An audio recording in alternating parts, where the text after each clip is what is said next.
welcome you guys. Southern Playas in the In the building. building. Building. Okay, so to the people who don't know you guys, introduce yourself. My name is Cantrell Lopez. My name is Anthony, aka Big Clone. Okay. The government. Too. And this boy, the one and only BJ Bowman. What up, though? Okay. And you guys are Southern Playas. One and only. Right.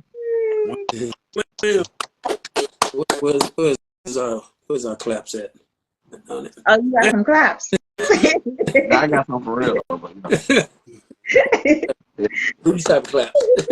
You want to clap? I got to clap. Hold on. He got the trophies in the back. Yep.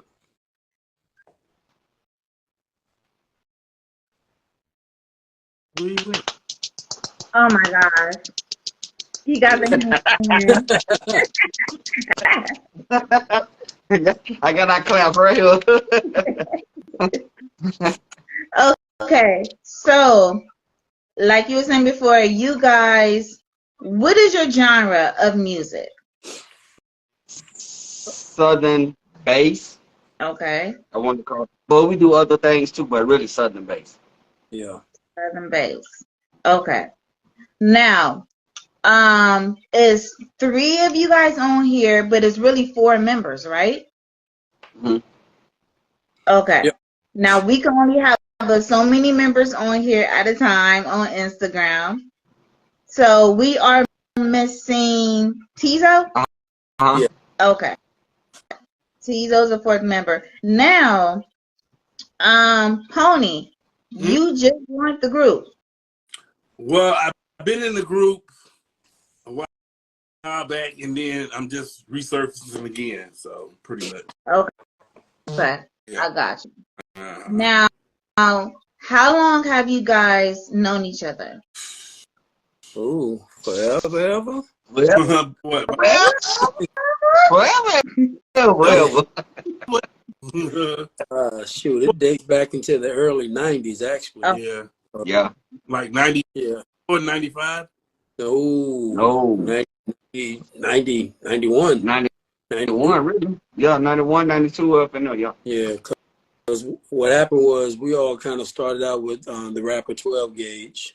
Okay. We were all doing our own thing, but we all came together up on the rapper 12 gauge and made the song Donkey Butt. Let me ride that donkey. I was actually his DJ and a producer, and Trail and Pony, I met them. Cantrell was doing his own thing. Pony was the hype man for 12 gauge. Gotcha. Okay. So what made y'all start a group? Well, Well, go ahead, B. Well, I got brought into the group because Cantrell and Troy. Cantrell, you can tell that story because that led into me coming. Yeah, me and Troy, we actually was it was just me and Troy at first, and we heard about BJ had left 12 gauge, and we was like, okay, yeah. We had discussed it, and then we actually ran into BJ at a club. He pulled up on us at a club, asking us to listen to a CD, and then at the time, the people that we signed with, he was like, yo. And forget that, y'all need to get together. And he was just a DJ, so we like, yeah, maybe we could, bring him on in. So we brought DJ in, and the rest was history. Okay. So, then after y'all, okay, so what made y'all want to do your first single? Like, how did that happen? Because the first single is Dickey Ride? Dickey Ride, yeah. Okay. Dickey Ride, like I said, it was just me and Tizo. And we was actually sitting in Tizo's apartment one day, and I had a song called Ride That Pony. And Gage had just came. Gage was hot for Ride That Donkey, so I was just like, yo, T, we need to do something with this record. And I heard a Splat Pack song, get on it like it's a Dickey Ride. So I wrote it down. Tizo, about 2 days later, Tizo came to me. He was like, yo, I got a hook for you. So Tizo kind of He was like D-I-C. But the song didn't go the way you hear it now. It was D-I-C-K-E-Y ride, but we were saying, get on that Dickey Ride. Come on and slip and slide. It didn't go that way. BJ brother Red Dog, he's another member of the, it was really 5 of us. So Red, he knew BJ was like, yo, my brother could sing. I was like, well, let's do it. So once we heard him sing, he fit us. So we was like, yo, that was it. When he put that part on there, it was really history then.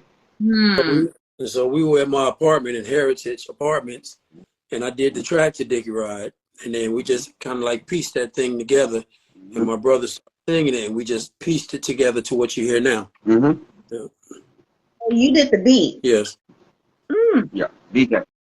Yeah. That was pretty good one too. Hey. Thank you. Yep. Okay. So who broke y'all single? The first one that ever played it?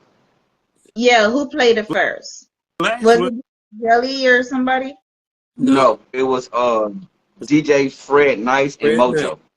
Yep, DJ Fred Nice and DJ Mojo.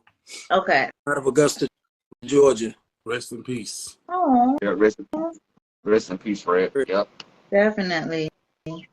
Okay. So he broke it in Augusta. So did he like playing in the club? Did he like how exactly did he break it? Radio. Yeah, he played it on the mainstream radio, put us in rotation. Wow. And understand then when Dickey Ride dropped, because of the fact it said Dickey, during that time a lot of radio stations wouldn't play it. Yeah. Chance because he knew the record was hot. And with Dickey Ride, we started blowing up underground. You know, we were hitting college radio stations, everything. And then the song got so hot that other radio stations had no choice but to play it because it was just that big. Shout out to them college radios. Yeah. Definitely.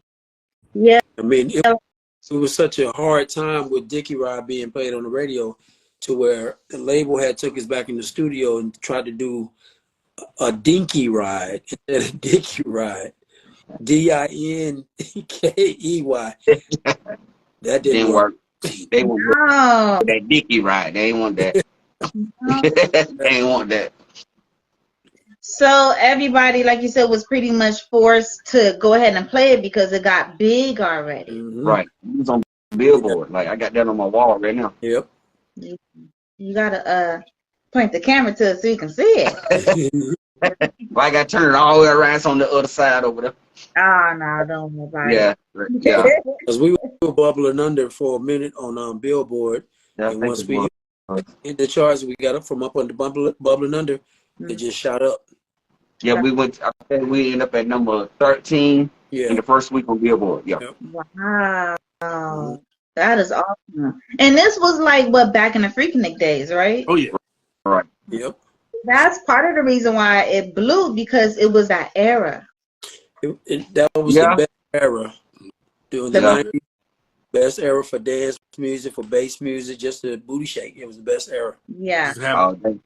So y'all song like slid right on in there too. Yeah. So like the way you put that. I know, right? Slid right on in. Yeah. I mean, it fit right in because you had your Daisy Dukes, you had your Tootsie Rolls, you had your Kilos, and everybody dropping it. You had the Raheems, and so it was just right on. Fit right.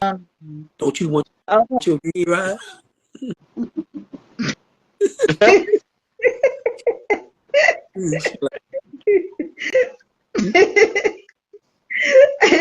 Okay, we gonna get into the part 2. Okay, so all right, so how long? Okay, so you guys were doing like the college circuit and the shows and all that. So what is the best experience in like the best show that you guys have done? Or probably all of you guys have different experiences, so I guess y'all can start. Like, what was the best one? To me, when we performed at the James Brown Arena, because it was in our hometown, and we always wanted to be on that stage, because everybody, like, when we was a shorty, and I remember you had Salt and Pepper, you had Hammer, you had Kumo D. You had all these people used to come to the Civic Center. We used to go to all them concerts. That's a shorty. So as we grew up, we used to always be like, yo, one day we're going to be on that stage right there. And to me, that was the biggest moment for me, because that's when I knew we really made it, because it was, we didn't realize, the whole time we sat in the dressing room, we didn't realize it was our show. Yeah, We we trying didn't to figure realize out, right, B? We trying to figure out when we we going were on. Because, you know, headlining. remember We now, didn't even know we were headlining. yeah, we didn't know we was headlining. Yeah. Because you had the Brat, you had, Yep. man, you name it, Mm. we was Mm. there with that. So we was looking like, when we going on? Then we came out, and when we came out, and them people started going crazy, chasing us like Michael Jackson. I said, yeah, Man, we don't made I mean, it. yeah. We don't made it. In the Civic Center, it was packed. It And was then packed. just to hear the home crowd, the home team. Oh, you about to get into bed? Oh, just to hear the home crowd, the home team going crazy for us the way they were. And then, you know, a cameraman got shots of us from the back with the crowd in front of us. I mean, it was amazing. Oh, So, yeah, Lord. that Yes. I mean, we did some But you know incredible what? We shows. need to re-put that picture out, though. Oh, yeah, I will. Yeah.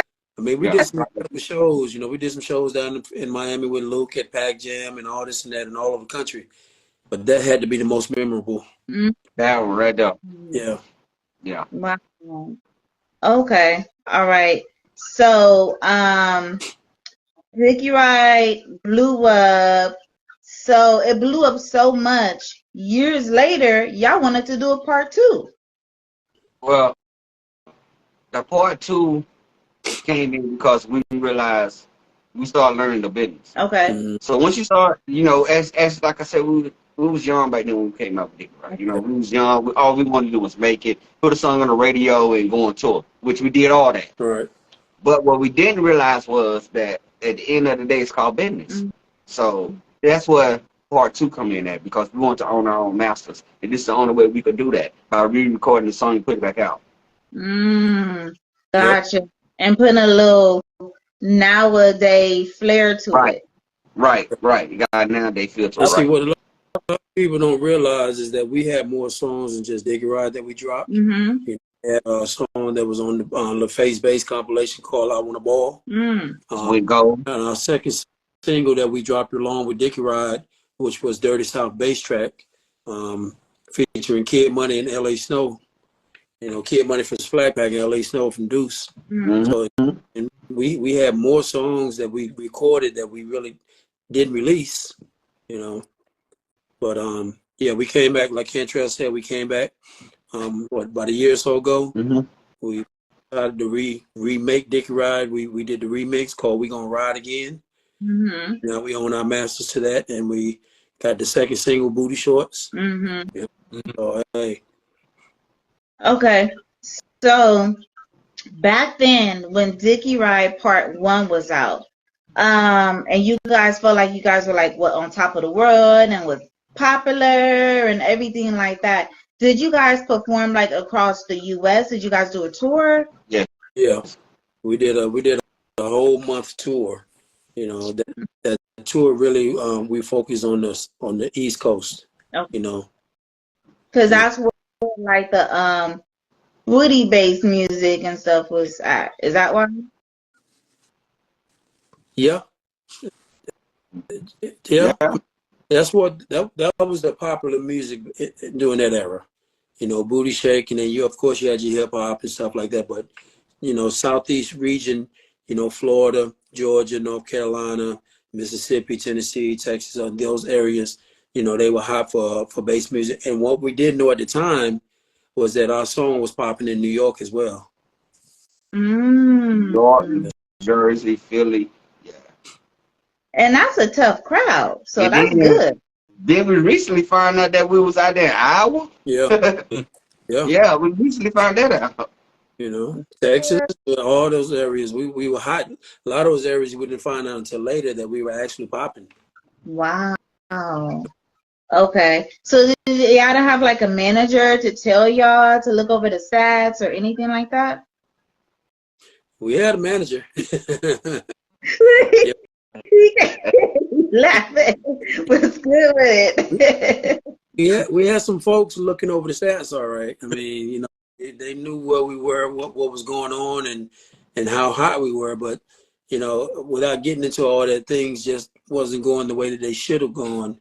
You know, and like Kentrell said earlier, you know, we were young, new to the game, didn't know a whole lot, and you know, but we learned as we went along and found things out, you know, and that's what led us to do what we're doing now. Right, right. So did y'all feel like back in the day, was y'all getting jerked around with like money or getting less money than y'all should have, or All the above. Yeah. wow? You know, Because y'all didn't. That's why I always tell artists this is a business. yeah. Yeah. You know, I mean, you can have a hit record and never go nowhere. You know what I'm saying? Because the business part of it is you got to learn how to move your own record. You got to learn how to handle the business when they're giving you contracts. You got to understand the. If you don't, that's what you got your lawyer for. I mean, but you got to understand the business part of everything. That's how you eat. You don't eat because you got a record. You eat because you know the business. Yeah. That was a lot of problems with artists coming up back in the days. We pretty much just so happy just to be out there doing something, you know what I'm saying, and just take anything that was given to us, you know what I mean? So they'd be like, you know, we got like 15, 20 shows, but not really making no money, you know what I'm saying? So we was just so happy to be out of Augusta, you know, on the road, doing shows and stuff like that, you know, the big city lights and this, that, and the third. You know, Augusta is big, but it's like a little country town. And go travel like all over the world, you know, I guess, you know, the lights put dust in our eyes and we really couldn't see, like Kentrell said. We didn't learn the business. We were just so happy just to be out on the road, you know. And see, back then, you know, groups, it's a lot of groups and artists that came out with music that you still dance to today that you know and you like, oh, that's my song. But taking it and see, we're not ashamed to tell people we didn't know what we know now then. And it's a lot of groups that got hit songs but really didn't make any money because you had managers, you had record labels that knew the business but didn't share the knowledge. And so it's made it so easy for them to take your royalties, take your publishing, you know, and you didn't know until later, but by then it was too late. Oh yeah. Yeah. Yeah. You're right.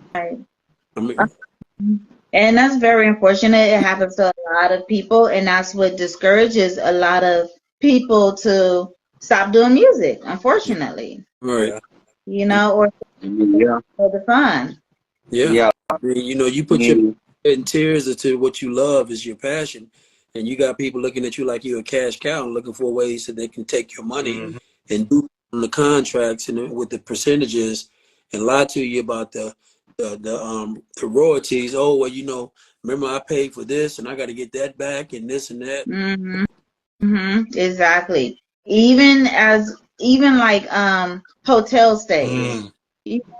I want to get the money back from the rooms we spent, the food, the room service, and the traveling. It's very petty, you know, but again, like you said, it's a business, so look at it like if you was the investor, you want to get your money back too. That's right. That's what a lot of artists don't understand now. Right now, a lot of artists still don't understand that. They thinking, you know, they think, well, the label did this for me, they paid this for me, they should do that because of my talent. Well, it ain't doing it because of your talent. They doing it because they see they can make some dollars right in. So whatever dollar they make, whatever they put into you, whatever they doing, they gotta get all that back. Even if you take yourself and invest in what you invest into, you want some money back, right? That's the business, and that's what we learned. That's what we understand now. We didn't understand it at first. Now we understand. Well, we need to spend our own money. And see, we were mad. The return will be bigger. See, we were mad back then because we thought people had our best interests at heart, but they were looking at it from a business standpoint. I got to get mine, and a little selfishness as well. But now we understand the business. We understand if you spend money as an executive producer, of course you want to recoup that off the tops from your royalties. You know, there's a difference when somebody's getting what they spent on you back and you getting your royalties versus them getting theirs plus some and telling you, oh, you're only making $2,500 a show. Come to find out you making $6,000-7,000 a show. You know? Taking theirs off the top. Yeah. Yeah. Yeah, Then and we see don't. how they get theirs is simple though. So you do a record, right? You got your label, you got your manager. So you do a record. If you go look at your record and you look down on your record, when it say producer, it say executive producer. Mhm. That's how they get paid. The executive producer. If you even know somebody that got a record and you ain't even on the record, but you gonna put that record out, you can just put but executive producer and get more money than they getting off their record. Yep. See, that's how everybody get paid. That's the key now. Right Yeah. now. Right now. Yeah. That's why you see a lot of people. If you just listen, just think about it. Oh well, go ahead and do the record. I just be executive producer. I ain't got to rap on. Yep. And then and then, and then watch the fine print where it says publishing. Yeah. Oh yeah, If you don't have your own publishing company, you don't get your own publishing. That publishing money has to go somewhere. Okay. got to go somewhere. Yeah. You got to go Yeah. somewhere, And and they ain't gonna hold on to it for you either. that's separate money that you don't split. You don't give your management or labor or percentage. So you don't ever try to get. If a label comes to you and say, "I want 50% of your publishing," what? Right. And that's what most majors want. They want half of your publishing, but they want you to do all the legwork to blow yourself up. Right. Yeah. Mm-hmm. Yeah, the music is a dirty game. It's a dirty game. That's why I always say an artist is not for us. It's not meant for us to win. We just gonna know how to play the Yep. game. Yeah. It's called chess. Yeah.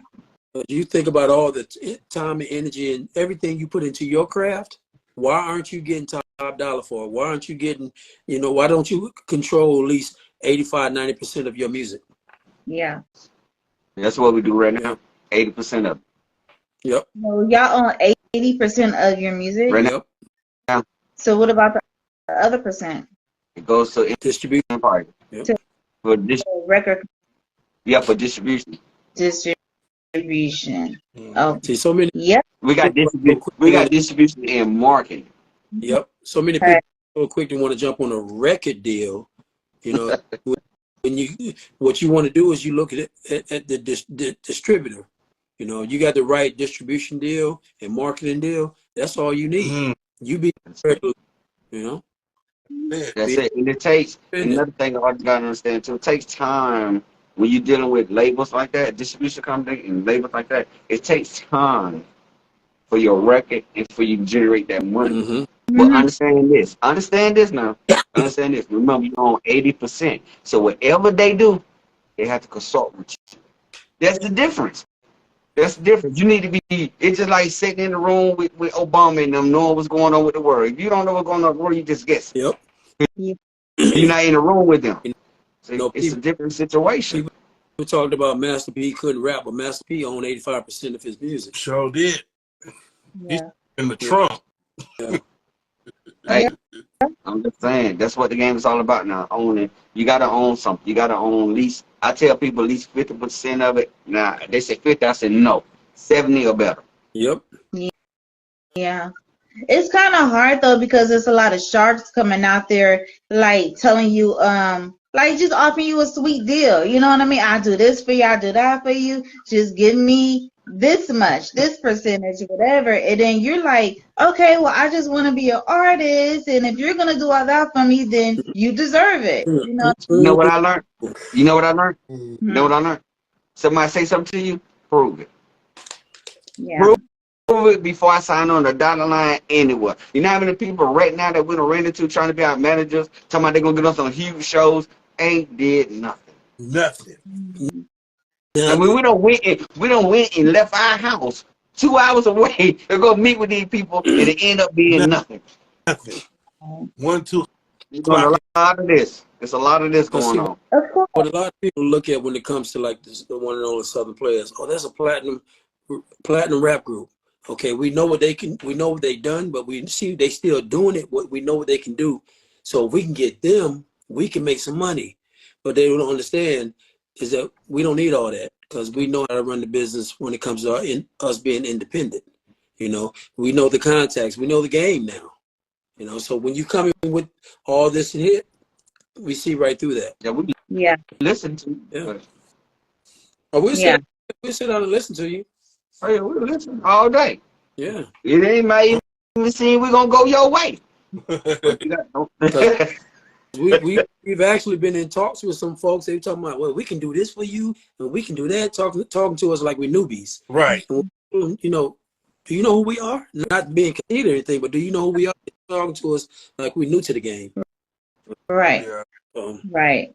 Bunch of stuff like that. It's just like, well, I know such and such, and I know this person, I know that person. Okay, that don't mean nothing to us. We done seen them perform with these people. And I mean, okay, you know them, but you need to come to the table with something. Don't come there with all that talking and stuff.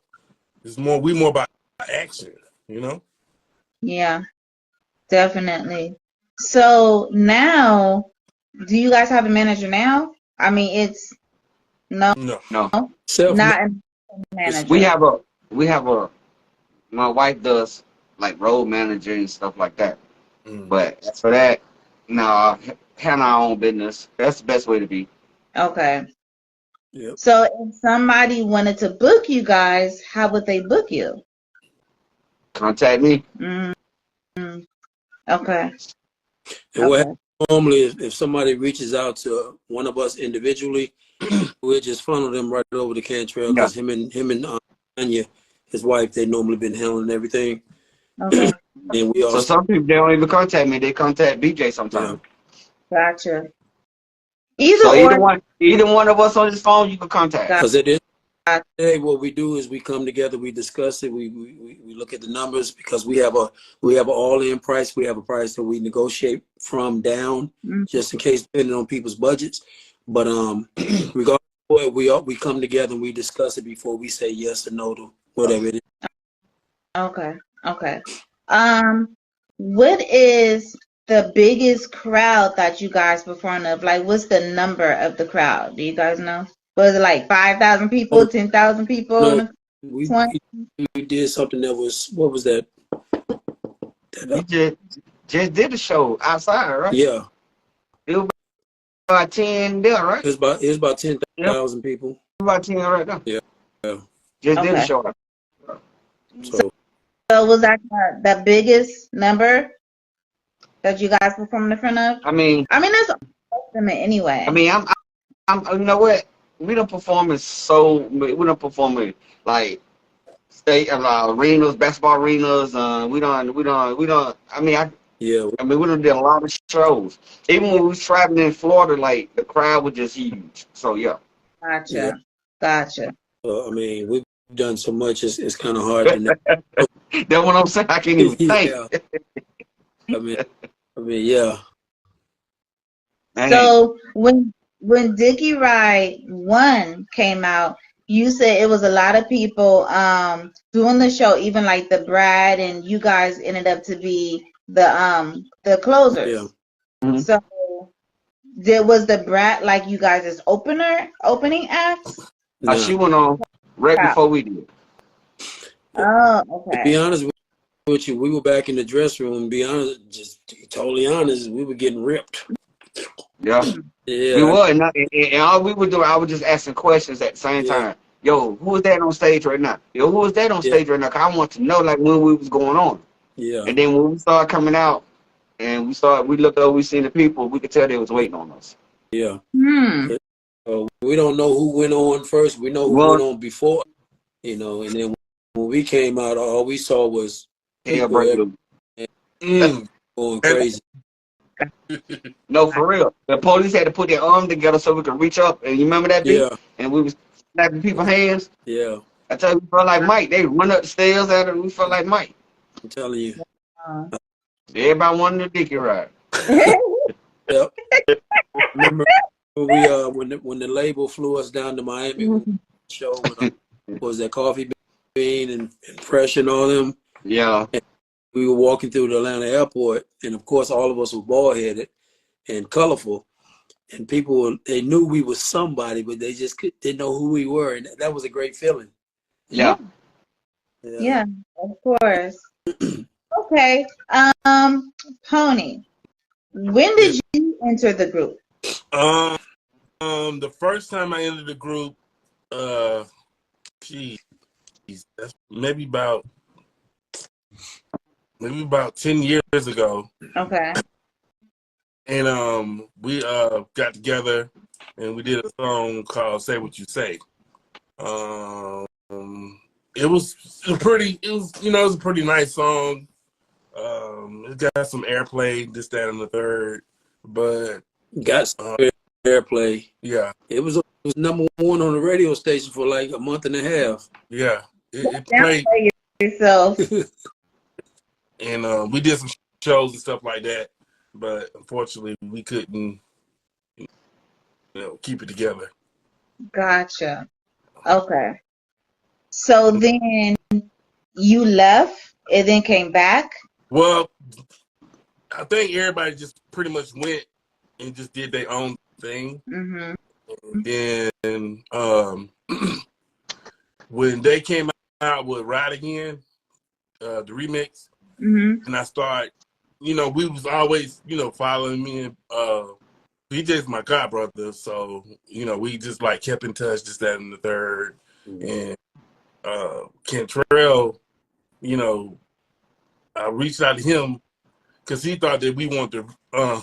He thought I want to do the song "Say What You Say" over and be like featured, but I want to be in a group. You know what I'm saying? Because I felt like this time here, I mean, it's a whole different atmosphere. The avenue that we going down, the stuff that we create in, the unity that we have, is a little bit different. I think because of we put, not just our heads together, but we put God first before we do anything.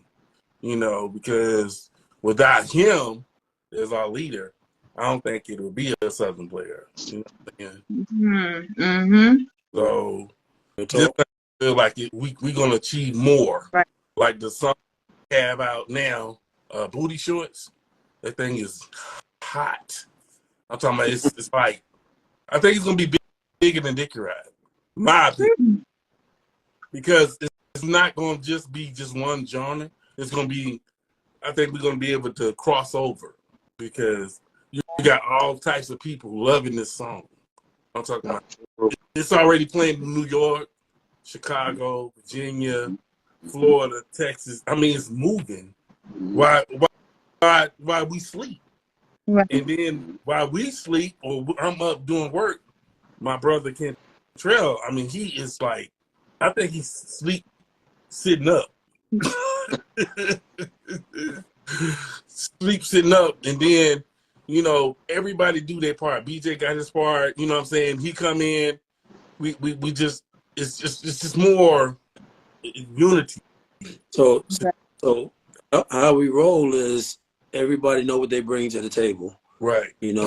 With me, I'm more of the producer, the track, videography, flyers, and stuff like that. Cantrell, we're all a business minded. Mm-hmm.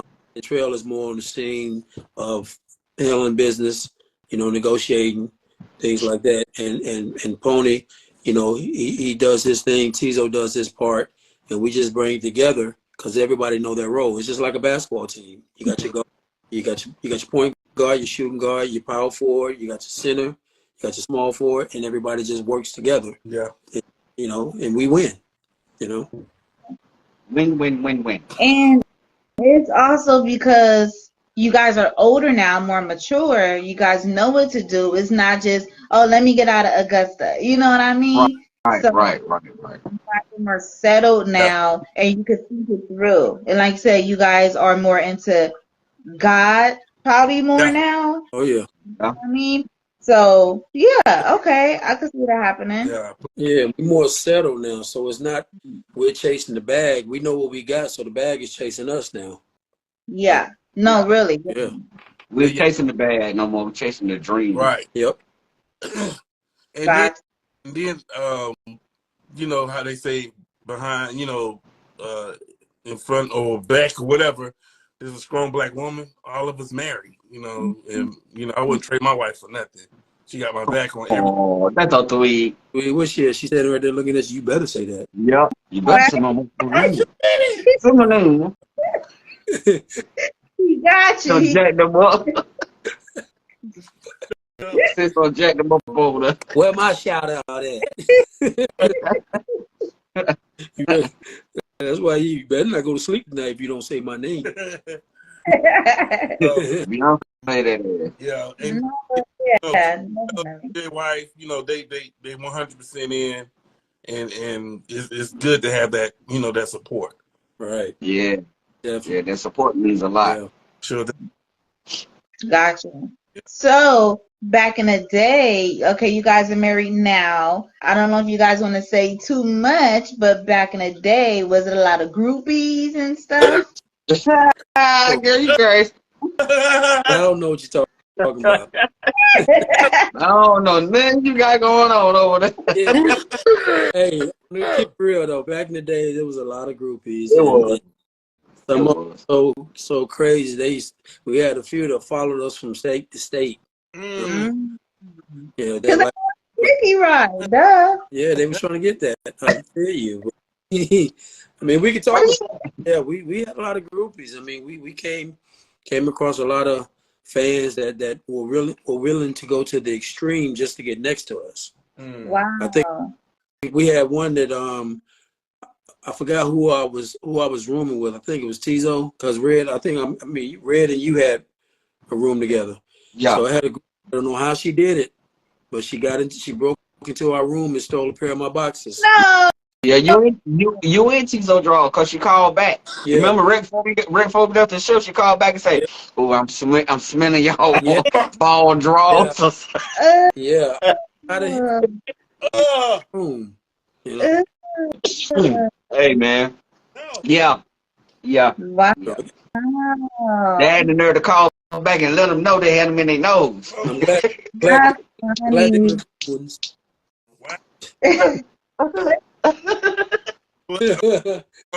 Which one of y'all had the girls crying What? as soon as they saw y'all? What? Remember they pulled y'all backstage and she's like, my daughter want to meet y'all. Oh, that was Yeah. Darren. Red, wasn't it? no, that was in Augusta when we did the Penitent part, and that was in Macon when me and Trey Bills went to Macon too. Oh, okay. Yeah, we get that now still. Yeah. What? Yeah, we still get that right now. What? Cause see what happened with our music is the mamas, right? They grew up on our music. They still listen to our music now. So they kids now. BJ just had that. Yeah. He got a video out when the girl went crazy. You was at the Mexican restaurant? No, I was about to say Juicy Fruit. I was at Juicy Crowd. And the girl came up, she was the waitress, young waitress. And I was talking to her, and we was talking about music. And she, when I told her who I was, because, you know, they got a whole bunch of pictures on the wall of different celebrities. And I said, my group, we need to be up on that wall. She's like, who's your group? I said, Southern Playas. We made this on Dickey Ride. She went crazy. And I got on video. My mama, oh my God, I got to tell my mama met y'all. And I said, do you know the song? She said, yeah. I said, sing it. She said, Dickey Ride, Dickey Ride. Ooh. It was crazy.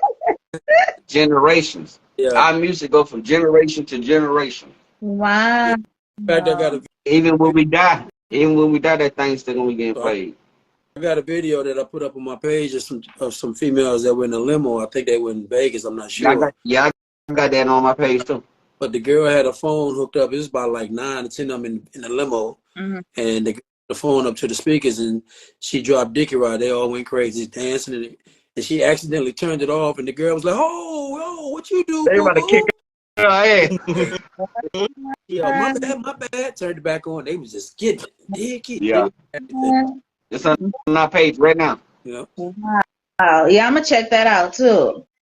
But so it's also good for you guys now too, because now it's like a new era of the freaks.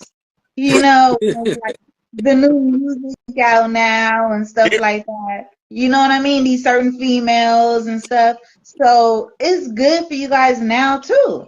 Yeah, but we more, how can I say, we more mature with the music now. Okay. We're not going shake that thing, hold and bend it over, let me see all that booty. We're not doing it like that. Our music is music is, I say we went from here to here. Yeah. Okay. With it. That's where we at right now because we grown now. We can't talk about what we all got daughters and kids, so they listen to our music. So we got to make sure, like, hey, yo, they understand like you could do this music and still make money. And the thing about it is, we never were like that. Even back then, when we were younger, we never were like, you know, degrading women. Yeah, I know the people say No, we made a song called Dickey Ride. What they don't understand is, yes, we made that song, but we made a dance to it. So Dickey Ride is actually a dance, but you can use your imagination. But Dickey Ride is actually a dance. and you know Mm-hmm. what did that though, BJ? All the people having them babies off our song. And they kept telling us that, man, everywhere we went. You know what, Everywhere man? we went, Yeah. man, I made a baby off y'all record, huh? And one, What? one of the things that helped us to realize what we had on our hands is when we were out in Texas with on Greg Street when he was out there at the radio station, and he was interviewing us, and we had people calling in. They were protesting against the song. What was it? Mothers mad about something. Yeah, they was mad about something, I don't know, but they was calling in. Y'all playing that Dickey Ride song. Y'all need to take it off the air. Yeah, and we were trying to explain to them, but they weren't trying to hear that. Yeah. So Yeah. I mean, they could just close their ears. Simple. You know, you ain't got to listen to it if you don't like it. Turn off the radio. You know what I they mean? couldn't The clear help it. curtain. They were mad, but they was bopping. At the same time, in the house, bending it over. Yeah. Yeah, people crazy. I mean, you can't help what people say. You know what I mean? So it's just like I said, just turn off the radio if you don't like it, but don't go and cancel somebody. Yeah. Well, they couldn't cancel even if they wanted to because I don't know what it is about Dickey Ride, but it's just one of those songs. I didn't like it when we first made it, but I mean, it is what it is. But Dickey Ride is just I knew it was gonna be a smash though. I knew it was gonna be a smash because you know why? Anytime you start spelling anything, that's kids. That's easy for a kid to catch on to. NDE, yeah. Yeah. Think about it. Boosting up with think about all the songs, all that song. Think about all the songs that like that. It always blows up. Yeah. Mm-hmm. That's true. But do you think it's still doing that now? Because it was an era where everyone was spelling, you know what I mean? Even me when I was rapping. So, do you think people are doing that now? Or do you think it got played out? I think with the right beat, the right type of song, you can do it and it'll hit. But I mean, that wouldn't work for everybody because too much of anything will get played out fast. Right. You know. And Yeah. then it was a whole era of that, you know, like you said, Boosie and everybody did Diamonds too. Yeah. Right. So, yeah. Okay. So tell me about Booty Shorts. How did that come to play? Man. Booty Shorts, my little at the time my little nephew, he was being bad and we was out and he seen some girls, he just kept saying, "Oh, look at them booty shorts." Yeah. You know, and when something is in your head, it's in your head. I slept on that for about 2 days. And I was like, it just every time I wake up, it was on my head. So I always learn. If you go to sleep and you wake up the next day and you can remember the song, that's the song. Yeah. Right? Yeah. So that's what happens. He said it, I heard it, I hit BJ up, I said, "Yo, man, I think I got us one," and we were like, "Yo, let's do it." He came in, he dropped his verse. Somebody else had did the track at the time. Not the track that you hear now. It did the song that go like it went now. It was just me and BJ on it right now. Right now, it got Head from Splat Pack on it and it got LA Snow on it now. That's actually just the remix, but people don't do remix no more. So it's a single. So Okay. now BJ did the track to this one. So yeah, but like I said, the song been out since like 2019. Not this version, but it been out 2019. Then I had forgot about the record. Wasn't thinking about it no more. And then people just kept calling, and BJ he did that track, and I was like, "Oh my God, okay then." So when I heard that track, I knew it was on from there. Okay. So you're the songwriter, Contrail, and BJ, you're the producer. Well, But pretty much all you guys are all like the songwriters too. Mm-hmm. Yeah. Yeah. Okay, I Good got you. thing about it is, you know, if somebody has comes with a tight song, tight hook, and present Hmm. the group, and we're like, yo, that's dope, and we build on top of that, yo, we roll with it. It's not like, you know, some groups, well, I wrote that, it's mine. We don't do that. We, you know, Yeah. because It's, Cantrell, when he brought it to me, he was like, I got this, jump on it, boom, boom, boom. Then later he was like, when we did it, he was like, it's Southern Playas song. Let's roll. yeah. And so, Gotcha. yeah, so, And y'all name is everyone's name is on the paperwork. yeah. Okay. Okay, cool. Okay, so how is Booty Short song, how is it going now as far as like being played, and are people like really gravitating towards that Yeah. song? Like, what do you think? Yep. I mean, we getting radio play. Um, one of the DJs that broke it the most here in Atlanta was DJ Jelly, and you know DJ Jelly is from back in the days, one of the most popular DJs is rolling today in Atlanta. So he broke it on his set, and it's been rolling ever since. I know we hit the Southern Soul charts, Hmm. and it's been charting ever since. And we've been performing it all throughout Florida and Georgia, and different shows that we have coming up. We have a show coming up now with 69 Boys and in a few and Dougie Fresh. So Hmm. you know we close out with that song, and people are loving it. You know. Yeah. Okay. Um, have you guys do it? Okay, so first of all, when did that song come out? The Booty Shorts wasn't just like a few months ago or Yeah, so. we dropped it not too long ago. I think it Oh, was in. Cause Well, Booty Short, yeah, it oh, dropped. Booty Then it dropped on June the 2nd. Mhm. June the 2nd. Oh, hmm so that's pretty good. It's moving pretty fast then. Yeah, and that's why I say it takes a year and a half process for you to really push your record. Because your record, you got to give your record time enough to move, right? Yeah. It's a whole world out here, so you got to give your record time enough to move. And then not only that, you got to place that record in places that you know. If one DJ grab it, you want to make sure, hey, I'm sending this out to 100 more DJs for you. And that's what we've been getting. So that's why it's been moving like that. yep. Gotcha. You know, Oh, and it's good because see, when we dropped the remix to Dickey Ride, we gonna ride again. We built relationships with Esquire DJs, with Fleet DJs off of that, and all that did was just open up the door for Booty Shorts to just move right, you know, through the circuit. mm-hmm. Because you are already a known Yeah. name.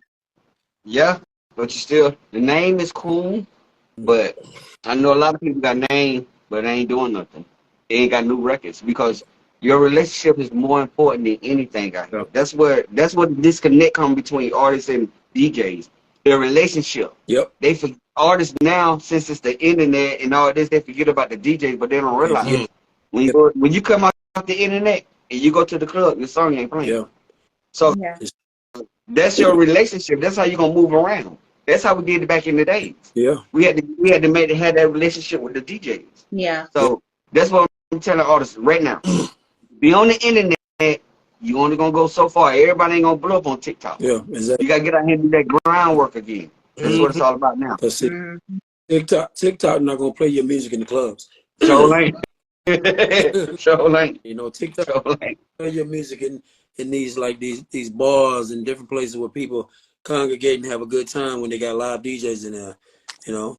And you got a good relationship with the DJs, and you showing them love, not necessarily, you know, lacing their pockets, but showing them love. I'm telling you, they'll be happy to play your music. yeah. Yeah. Yeah. But even a lot of DJs is like pay to play. I mean, Do you you? know, you know So what? Some of them do, but you gotta know who to pay. yeah, If it makes sense. if it makes sense. It gotta make sense. Yeah. Yeah. If it, Gotcha. What I'm trying to do right now, though, is with Esquire DJs. You know, what I'm trying to do right now is get them to understand now. I understand that y'all the DJs, right? We the artists. Y'all need us and we need y'all, right? So why is it that you can take, if you got a DJ in North Carolina, you got DJ in South Carolina, you got DJ in Georgia, the old DJ should be playing this record. And guess what the DJ could do? Now the DJ could turn into a booking agent, book you to come down and do show. Now y'all can make the money. I don't have to grease your pocket for that little bit of money right then. Where we can make bigger money if you just blow the song up and book us to come down there. Yeah. That's what the mindset I'm trying to get these DJs in right now. Because the way it's going right now, it's gonna play out again. Yeah. But see, DJs, a lot of DJs, not all, they're selfish. So they think about the money right then and there that they can Of make. course. You know? Right. So it's like, okay, well, give me $20, $40 to spin your track. They may not even spin the full track. They may cut you off with a Nicki Minaj song or something. You know what I mean? Something that people would know. And then they don't even think, okay, like you said, let me go to my connect over here and try to get you guys booked and make some more money. They just think about the little $20, $40 that's in their pocket. And the thing Right. about the DJ got a name for themselves. They got a little clout in wherever they are. Yeah. It's easy to find a venue, and they can become the promoter, and we can work together to promote this thing.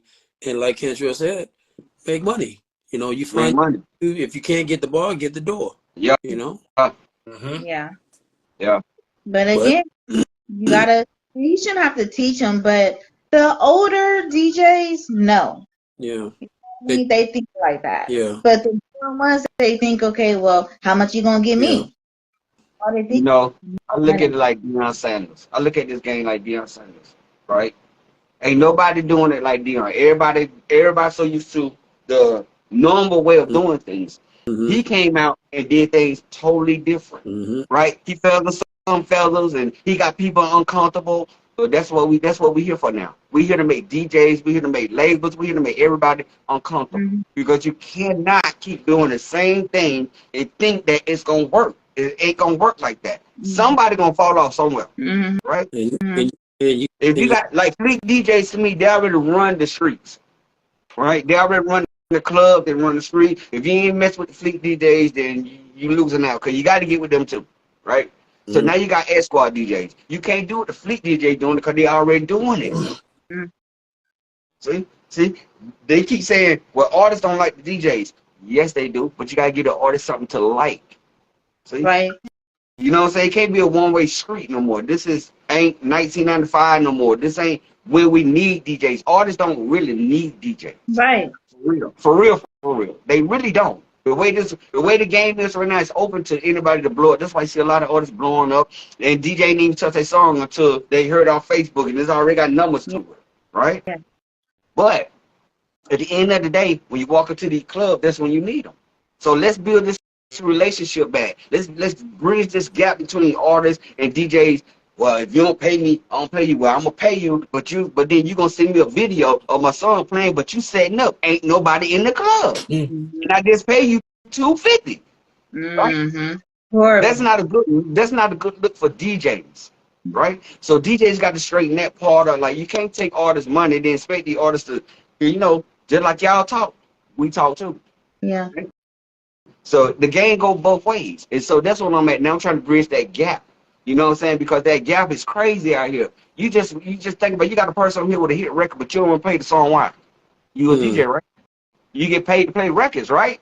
That's your job. Our job is to say, hey, you in the club, you paying it. Our job is to make sure you good for playing our record, however you want to be good. But you got to play with people in the club. That's the only problem I have. I don't, because, I fell out with a DJ because of that, because I paid him, he played our record, then I noticed, I looked, his camera messed around and slipped, and I looked when nobody in there.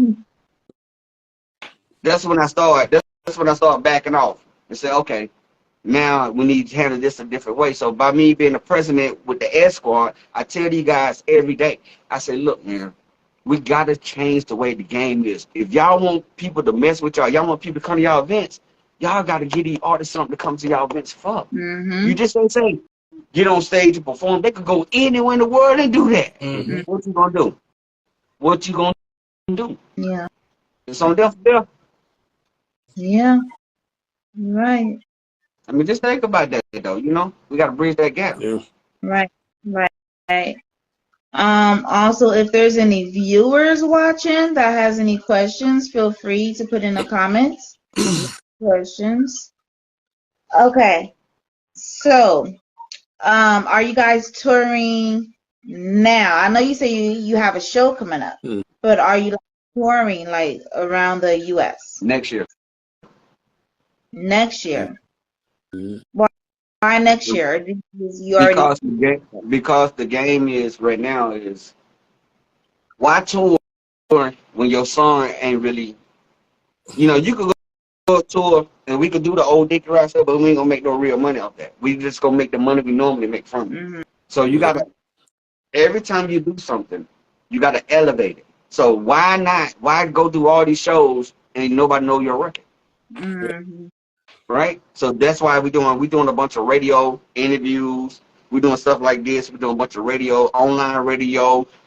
I don't care, college radio. I don't care. Somebody just started radio. Whoever gonna listen, that's what we on. Mm-hmm. And so right now we're in the process of marketing and promotion. Same thing like when the back in the days when the label put us on a 30-day tour, it was a promotional tour. To introduce music, introduce who the Southern Playas were. Yeah. People know us, pretty much worldwide. But the thing about it is we're promoting booty shorts. They know Dickey Ride. We gonna ride again. They know this, but right now we just promoting. And in between all of that, people call, hey, we want to book y'all for this and that. We'll take that. But as far as that tour, we're gonna start fresh in the new year. Okay. Okay. How are you guys promoting? Every avenue, every social media avenue, hitting the streets, word of mouth, through you. Yeah, through me. Gotcha. Yeah, we for real. Hit the streets. Them flyers with barcodes on them. Gotcha. Yeah, we out here, but we back in the streets. Like, that's what I'm talking about. The game changing now. Because I'm gonna tell you something that a lot of artists don't know right now. All that screaming and putting your screams up there and all that, labels don't care no more. They don't care nothing about how many screams you got no more. It ain't even about that no more. Because now, they a fake. lot of it is they fake. Yeah. So they just did somebody like that. Empire just signed the artist not too long ago. This happened, baby, 2 months ago. Signed the artist, booked him a show in Cleveland. Only 10 people showed up. But he said he had 1.5 followers. And but 10 people showed up. Wow. Yeah. And my thing is, I see your plaques with the streams, but where are the checks that come along with it? Yeah. I see your blue check on your page, but when it comes to your shows, where are the people that where your fans? Yeah. That's the downfall to buying a blue check. To make people think that you're getting all these streams, but there are no dollars that are attached to it. I mean, I'm not knocking anybody. I'm just keeping it real. Be in this business, you got to be in it to win it, not be in it for people to pat you on your back and say, "Hey, you awesome." But when you, like Kentra said, when you go to do a show, it's crickets. Yeah. Because there's nobody. Nobody there. Yeah. I know somebody who knows how to do like the fake streaming stuff. And he got himself his own plaque. Like the people have sent him a plaque because of his streams. Okay, so you have a plaque on your wall, but nobody knows you because you just did it for what? For yourself to say, oh, I got a plaque, but your plaque is not even real technically. And that plaque ain't make you no money. It ain't making you no money. You're showing your plaque for social media, for status, whatever the case may be. That's it. And you paid for it. Huh? And you paid for it. Basically. You can go to Etsy and get you a plaque. They're not gonna send him that plaque just because he's screened. He still got to pay for that plaque. Yeah, you do have to. Just like people that have to pay for their own stars, like on the Hollywood Walk. Right. Pay for your own star too. And you got to pay for that. You got to pay for your Grammys. You got to pay for your BET. Whoever got the most money, that's who get the Grammys. That's who get the BET awards. It's not based off talent. It's based off money. It's really not. It's really not based off of talent. It's Yeah. not. It's not. So you think when they had all the groups back, you know, everybody doing these shows where 50 years of hip hop and that, and on the third, but you think the groups that was on the BET Awards paid to be on the BET Awards? No. We ain't talking about. We're not talking about the pay on the award. We're talking about the awards that they have, like the BET Award itself, like the awards we got back here. We didn't pay for them. Like awards. They have to pay for the awards. Like the awards they give it to them because they got talent. Go listen to Chris Brown. Go listen to all the artists now that boycotting all these places, man. You'll see. Yeah.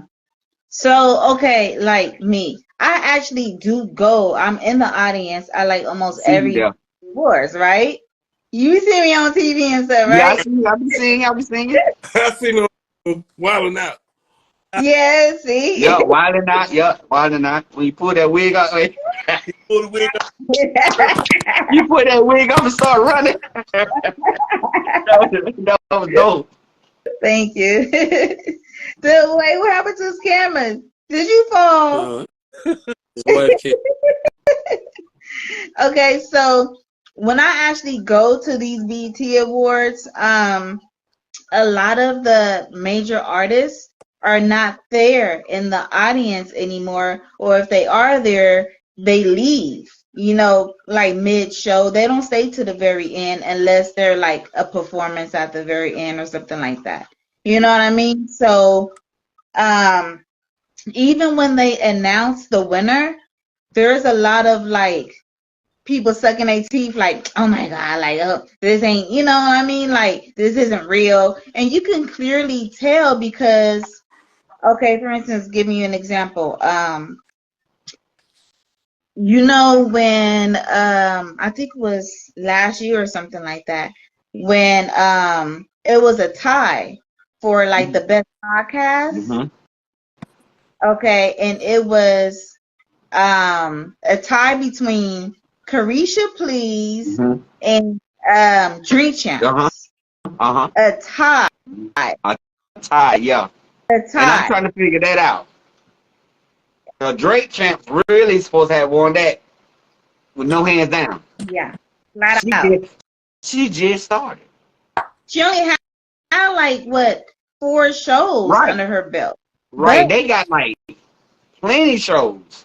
But check this out. The same show, if I'm not mistaken, King Combs, which is Puffy's son, had actually performed too. Nobody really knows his music like that. And he only has one song that's not even like popping. It's cool. It's probably popping in New York or Jersey or something like that. But exactly. So now you get what I'm saying? Yeah. I mean, I already I peaked it out a long time ago. You know, I started paying attention to the artists that was been there and just like, yo, I'm trying to figure out why I ain't win when I had these many. Cause think about it, you got artists that got layers of hits, and you got this new artist that's come out of nowhere and just take a ball out, win five awards. Yeah. Pay to play. Yeah. So that's why I say I'm so happy that we do have a major distribution deal, but yes, we in control of our career though. We in control of whatever we got going on. They can't tell us what to do, how to do it. They got ask us to do something, but it's on us to do it. Yeah. Right? So like right now, they don't ask us plenty of things and the answer been no. So because you gotta understand, when you spend your money, you gotta make sure the money is gonna benefit everybody. Not just because it sounds good. Yeah. So let me ask you. So if somebody said, hey, Southern Playas, pay $50,000 to perform at the BET Awards. Yeah, no. What are we getting out of it? BET? BET. What are we getting out of it? It ain't worth it. We pay $50,000 to get on national TV. What are we getting out of it? I know some people would say, well, it's a possibility you can get more shows from that. It's a possibility. It could happen. Broke. It's just a possibility. But why should we pay something? Why should we pay 50 grand to be on the show that should be inviting us on anyway for our contribution to the music? We've received Lifetime Achievement Awards for what we've done over in almost 30 years in this music industry. So why should we have to pay to play when we should get invited to be? Amen. You know, just yeah. But again, I mean, what it boils down to, everything is pretty much paid to play. You take that 50,000 and you go and book your own shows, and take that 50,000 turn to 100,000. Yep, be your own promoter, promote your own shows. Do your own thing. You can. You know, we can pay 50 grand, and it's a possibility that we would get phone calls, but it's a possibility that we wouldn't. Yeah, you know? yeah.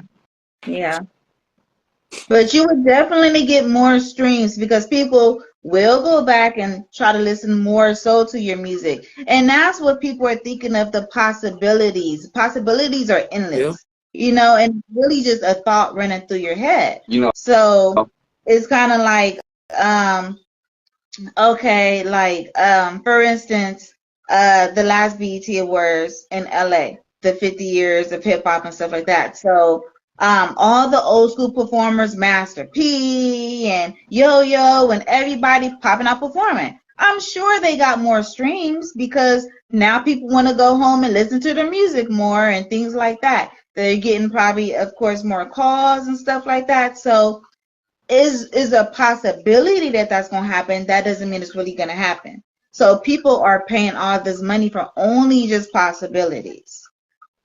Yep. I mean, you have. They believe in the possibility. I mean, after the BET Awards, you did see concerts popping up, old school concerts, LL Cool J, this and that. But it, you know, mind you, they made their money and everything. But what we think of is not just for right now. We think in longevity. Yeah. You know, in this game, especially with the way the music industry is now, you got to think longevity. You know, you already hear it now, make some money right now, but we're thinking, how can we turn this into merchandising? How can we turn this into movies? You know, Booty Shorts was just in an independent movie. You know, and they played. You know what I mean? So we're thinking longevity and venturing out because we're getting older. After a while, it's not going to be about rapping anymore. It's going to be like for me, behind the scenes, straight producing, managing, you know, artists, different things like that. So. Yeah, definitely. And then on top of that, you still have to stay on top. Yeah. Got to be versatile to do that. Yeah. You still, every song, you still have to promote it. You have to, you know, get merchandise. You still got to pay for the studio, pay for mastering and mixing. You still have to spend a lot of money. Yeah. And then who's to say if your song is going to blow? Who's to say? You know, and then you got to incorporate different producers because you don't want your sound to sound the same. The same. Yeah. Yeah. Or sound like anybody else. Yeah. Right now. Yeah. Okay. So you guys have Dickey Ride 1. You have Dickey Ride 2. Yes. And then you have Booty Shorts. And then you have songs in between. Yep. Okay. What's next? The Documentary. Yep. We've already started working on it. Wow, that's gonna be big. We've been shooting now for about 8 months. Huh? We've been shooting for about 8 months. Really? Oh, no, we're working on the video for Booty Shorts. Oh yeah. Oh yeah. That's next, really, ain't it? Yeah, that'll be done like next month. Yeah. It'll be done next month? Yeah. Yeah. Booty Shorts. The We video. have different locations, but but the documentary is definitely going to be big. It's going to it's going to invite people to get to know us. Right. That's the name of it too. Get to know us. Yep. Gotcha. Okay. Are you planning on having a documentary on like all streaming platforms? Well, we have a network deal with Universal. Yep. XOD. Yeah, XOD. So they're gonna be on the XOD network, Black owned. and they're gonna be sponsored by. Yep. See? Is that an energy drink? Yes. Yep, Rap Star energy drink. I never. This is Rick Ross's. This is Rick Ross's energy drink. Ooh, And awesome. they doing sponsorship. They already. It's on camera. They already doing sponsorship with us. Once we finish the documentary, we're gonna lock the deal down. But they already gave us our cans and everything. Yeah, and they Yay. part of the documentary. Yay. How does it taste? Tastes like energy drink. it don't give you wings, but it gives you energy. Makes you feel like a rap star. Oh, that's a good one. That should be a slogan too, right? Drink. Make you Hungry. a rap star. Sorry on me, y'all, but I'm hungry. Hey. Only rappers drink this. Yep. Okay. Let's see. Is there anybody that have any questions that's a viewer? You can put in the comments. Is there any, what you laughing at? Eating. Greedy. I know. And it's Look what good. time? 1 o'clock in the morning? Yep. Oh my gosh. It's I know it'd be up smacking working anyway, so gotcha. Okay. Documentary. Okay, so the video. Are you guys gonna have like a whole bunch of females dancing around in their booty shorts? Nope. No. But the song about booty shorts. Well, no. I mean, Go ahead, Paul. a bunch of different scenes. We got a scene where we got one of the rappers is on a jet ski, rapping his verse. I mean, you got some girls in there, but it ain't just like booty everywhere. You know what I'm saying? Because like DJ said a while back, that wasn't us. You know, like the great women and stuff like that. She got her butt all out, just that and the third. We like to be more adventurous with our videos and stuff. You know, able to bring something different to the table. Some people like, oh snap, booty shorts coming on. Let's go watch. You know, that type of thing. So, Gotcha. want to be different. Okay. Yeah, the video is gonna be very creative, just like the video that we did for the remix of Dickey Ride. We're gonna ride again. It's on YouTube. I see. You can watch it there. And it's going to be creative and engaging. Yes, we're going to have females in there dancing and everything. So, we don't want anybody to think, oh, it's going to be a boring video. It's not, but it'll be different. We got a lot of energy in it.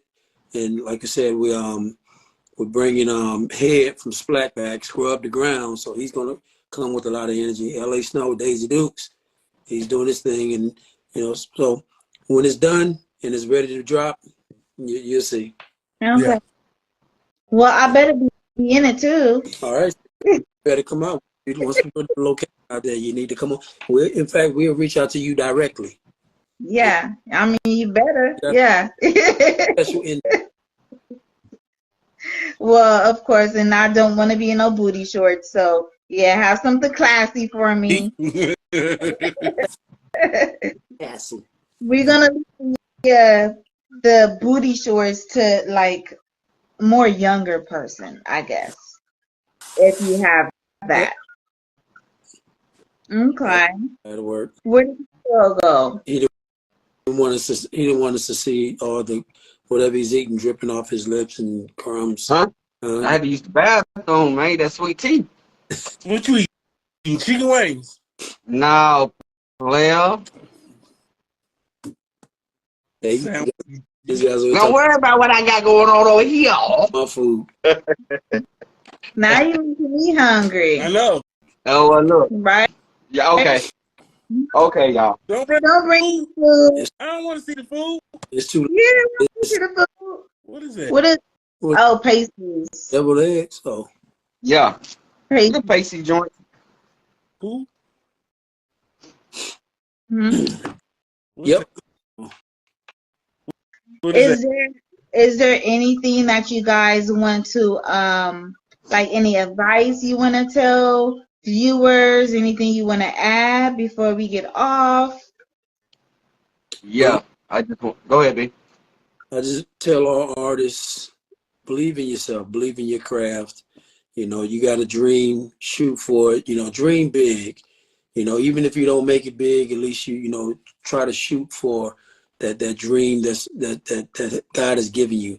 You know, believe in yourself. Don't let anybody shoot you down. Don't let anybody tell you that you can't, you won't ever, you would never. You know, you may come across people that gave up on theirs, but don't let them convince you to give up on your dream. Just keep pushing. Wow.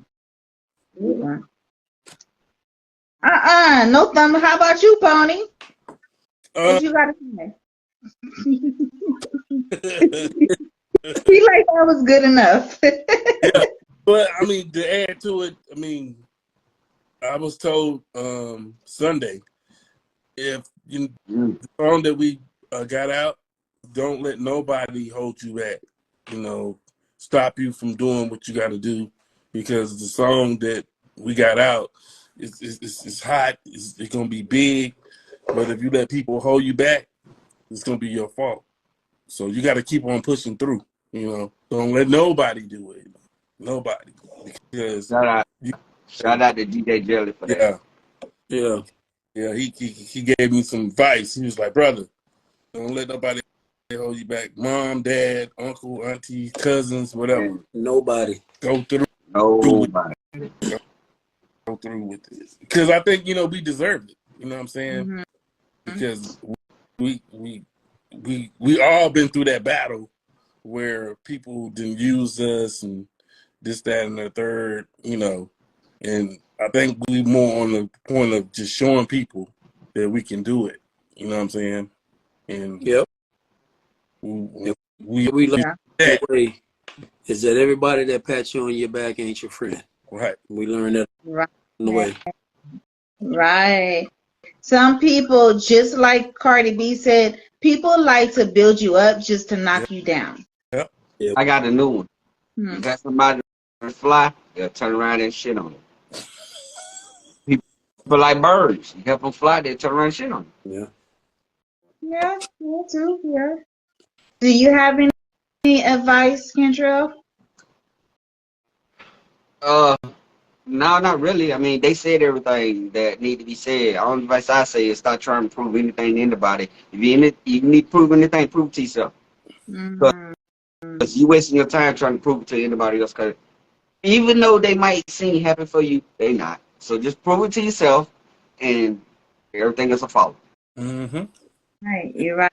One of the things I say about us is that, you know, when you have a lot of haters, that's fine. Don't get mad. Don't get upset because your haters are your fans Yep. too. Yeah, you need more of them. Yep. Yeah. So, Yeah. It even goes back to like the NWA times when they used to like buy their CD just to burn yeah. it. And they're like, well, hey, you They bought bought it. Thank you for the it. money. Yeah, they bought it. Right. So, Hey, did y'all hear? Speaking of that, did y'all hear? I don't know who this was. I want to say was it Chris Brown or something, and a female going back and forth. Some female with some singles going back and forth, and he busted out by saying that she spent $20,000 and bought her own downloads to make her song on #1 on Billboard because they were fussing about the Billboard thing, and the Billboard allow you to only buy 30,000 or something like that units or something, mm, but she was trying to buy more than that. So that's how she ended up getting busted. Mm-hmm. So there go out. That's another thing I keep saying. You see them on Billboard. See, back in the day when we was on Billboard, we was on Billboard. We didn't have to yeah. pay for that. They really was counting the music, Yeah. and that's the difference. When people say, "Well, this is so and so artist," I'm not gonna call no names, but so and so artist. I'm just talking about the young generation. So and so artist outsold Jay-Z. How? You talking about streaming? Or you talking about really selling records? Because back then they was really buying Yeah. records. They were Yeah. really buying stuff. Now you can just go listen to it. Yeah. And you don't even have to buy it. So that's the Yeah. difference. That's why I don't like this time right now. To me, it's okay. It's an okay industry, right? It's okay, but It missed the game up. Can you let anybody in it? It's easy for anybody. My granddaughter could just come in here, get on Facebook. I'm about to make a record and put it out on the internet. Now she out with a record. Yeah. Or go to Spotify and get my song. Yeah. Anything like that, easy to do. It ain't worth doing it. So that's why now we have our own store. Your own We store? Yeah, we got our own stuff just like Spotify. Yeah. So see, the difference is Spotify. If you get 375 people to listen to your song, you're only gonna make $1. Well, if we get 375 people to listen to our song, we're gonna make $375. See what I'm saying? It's the difference. We just got 98. That's $150 right there. Spotify is not set up for the artist to win. It's not. It takes a lot for you to see something. So that's why now we in the process now. We turning. I talked to Empire about it, and I just want to know how they feel about it. Yo, we got our own portal. We got our own thing. They didn't want to use they didn't want to use our portal, but I understand why, because they don't own it. No fault to them. No fault to them. But again, I understand it's business, right? So guess what? We're gonna use our own portal. Gotcha. You gotta. The game, like I said, it's a chess. They make a move. You gotta make a move. Yeah. You gotta play your hand right. You know. Yeah. So That's I just tell artists now to own ownership. Ownership is the only way artists gonna eat out here. That's the only way artists gonna do anything. Yeah. Yeah, that's the only way that you can win is if you have ownership. Ownership. Yeah. There's a lot of people that's trying to get out their contracts right now. Tell them holler at me. Tell them to holler at me. No, seriously. That's what we do. That's that. How many artists in Augusta? How many artists in Augusta? Me and my wife don't got out the contract. Wow. Yeah, that's what we do. You know, they jump in the bad contracts with false promises and maybe some money's being flashed in their face, you know, and bad deals, 360 deals and stuff like that. So yeah, but 360 is crazy. But you live and you learn. We had to learn too. Yeah, I mean, even bigger artists like Megan Thee Stallion, Kanye West. You know, like a lot of people have been trying to get out their contracts and stuff. Yeah. Because they were so desperate to get famous. And that's the thing. Yeah. So when you're so desperate to chase that bag, you mess around and you sign a bad contract. Yeah. Or you get duped into signing the contract where you don't even realize you signed all your rights over, all your publishing. Yeah. And the only thing you're making is show money. Yeah, exactly.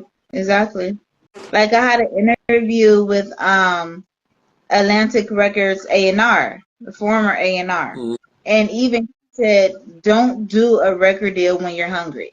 No, because when you're hungry, you'll take anything. You're gonna eat anything. Yep. Anything. Yep. Exactly. It's $25,000 you sign. You're hungry. Guess what? You take that $25,000, and they got to. You just sold your publishing. Yep, and they got to recoup that money back anyway. So they just loaned you $25,000. And took your publishing from you. And then, something you paid for. And if the music don't make money, you're gonna be in the red, and you still gonna owe them. Yeah. Yep. Right about that. Okay. So before we get out of here, you guys tell everyone how to find you. Well, you can find me on Instagram at BJ_Bowman1. On Facebook, you can find me at BJ Bowman 38. Also on Instagram, you can find _Southern Playas PLAYAS. And yeah. Who's next? Go ahead, Pon. Oh, yeah. You can find me on Instagram at Pony44 Twin 1 on Instagram. Facebook is Anthony Rains. I think that's it. Yeah. Google me. Faces. That was stupid. All right, well, you can find me, Kentrell Lopez, on Facebook, Kentrell Lopez _ on Instagram. TikTok is Cantrell Lopez at Cantrell Lopez. Oh, my bad. And you can follow the one that on the at the one that's on the place on YouTube. Yep. My bad. It's BJ Bowman on Facebook and BJ Bowman 38 on TikTok. Gotcha. TikTok. Got to put that TikTok. TikTok. TikTok. Hey, I want to shout out to Facebook. Thank y'all for paying me. I appreciate no reels. Ain't no reels or something else, boy. Reels, I'm telling you. Hey, you get some views on reels, boy. They gonna pay you, boy. I'm telling you. Yeah. For real. Yeah, for real. I tell you what. Well, thank you guys for joining. Thank you. Thank you for having us. For joining. Appreciate you. Nice seeing you again. Nice seeing you again too. You guys, let me know about the video. We will. Definitely. Yeah. And even if you need help with the documentary, you know, I'm good with behind the scenes stuff too. Good deal. Okay. So, Gotcha. we will talk again, and good luck with everything. I appreciate you. Bye. Thank you. Bye, guys. Bye-bye. See you later. Bye.